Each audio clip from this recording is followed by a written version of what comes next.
je vais mourir. Comme ceux avant moi, comme ceux après moi, comme vous. Y pensons-nous vraiment dans notre manière de vivre ou avons-nous occulté ce fait comme s'il n'allait pas arriver? On en parle juste après le jingle.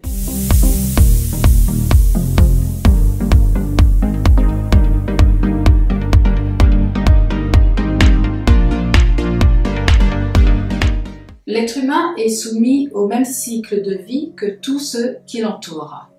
Naître, se développer, se reproduire et mourir. Et pourtant, la plupart d'entre nous se comportent comme si elle était immortelle.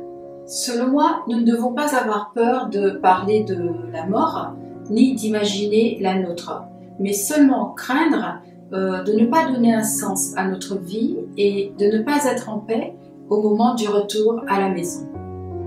Le film Little Buddha de 1993 de Bernardo Bertolucci, dans lequel des moines bouddhistes partent à la recherche de la réincarnation d'un de leurs plus grands maîtres spirituels, évoque cette impermanence, le fait que rien ne soit permanent, que la vie soit éphémère, évanescente.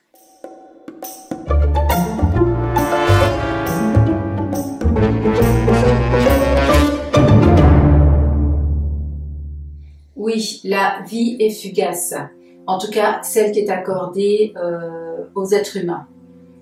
Et la vie, elle est remplacée par d'autres vies, d'autres êtres humains qui vont l'expérimenter, qui vont expérimenter la vie sur cette terre et évoluer avec elle.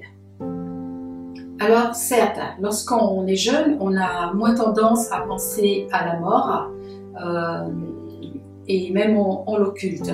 Une façon de ne pas y penser est de ne pas la faire exister, sauf qu'elle est bien là. Et qu'est-ce que la vie ou l'inconscience que nous lui accordons sans la perspective de sa limite temporelle, de sa finitude?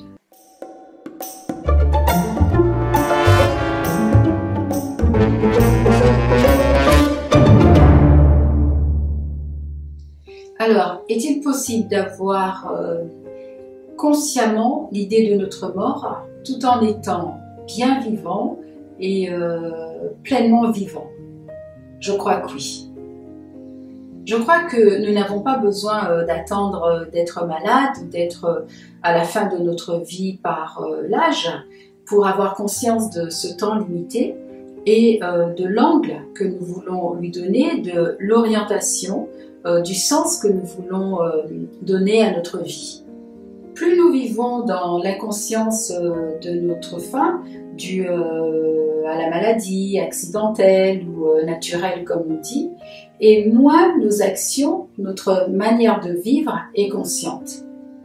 C'est à chacun de choisir l'orientation de sa vie, le sens qu'il souhaite lui donner.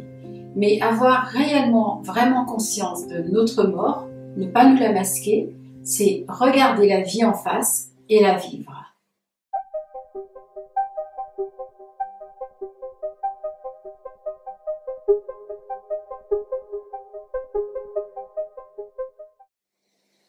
J'espère que vous avez apprécié cette vidéo et cette réflexion. Je vous invite à liker la vidéo, à vous abonner à la chaîne, à me laisser un petit commentaire et à ne pas oublier d'activer la cloche. Je vous dis à très vite, prenez bien soin de vous, à bientôt.